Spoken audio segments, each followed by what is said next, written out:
오늘의 하이라이트 뉴스를 전해드립니다. 9월 30일 월요일 오늘의 뉴스 주선우입니다.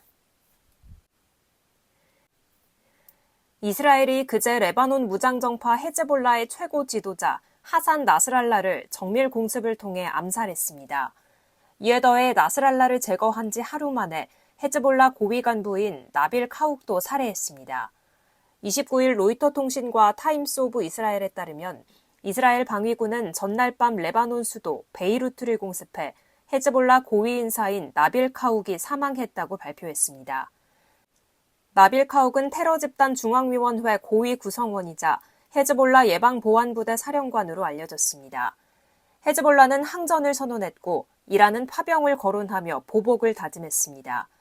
이스라엘군은 지상전에 대비해 레바논 국경에 병력을 집결시키고 있습니다. 이에 더해 이스라엘군은 어제 오후에는 레바논 수도 베이루트 외곽의 헤즈볼라 거점인 다히에에 표적 공습을 추가로 단행했습니다.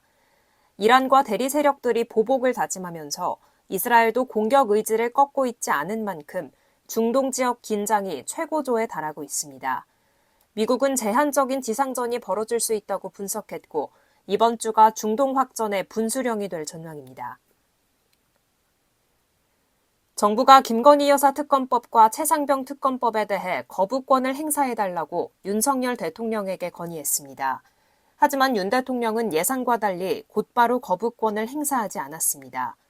일각에서는 김 여사 특검법 대상 중 하나인 공천 개입 의혹 사건의 시효기간 10월 10일이라도 넘기기 위한 지연술이 아니냐는 관측도 나오고 있습니다. 윤 대통령은 다음 달 4일까지 거부권 행사 여부를 결정할 수 있으며 윤 대통령이 제2요구안을 제가한다면 법안은 국회로 되돌아가 재표결 절차를 밟게 됩니다. 윤 대통령이 이번에도 거부권을 행사할 경우 취임 후 총 24개 법안에 대해 거부권을 행사하게 됩니다. 더불어 김건희 여사 특검법은 2번째, 최상병 특검법은 3번째 재표결이 됩니다. 민주당은 윤 대통령이 거부권을 행사하게 된다면 다음 달 4일 본회의를 열고 재표결에 나서겠다는 입장입니다. 필리핀 해상에서 발생한 제18호 태풍 끄라톤이 대만에 접근 중입니다. 기상청에 따르면 전날 오전 9시 필리핀 마닐라 북동쪽 해상에서 발달한 끄라톤은 이날 오전 9시쯤 마닐라 북동쪽 570km 해상까지 이동했습니다.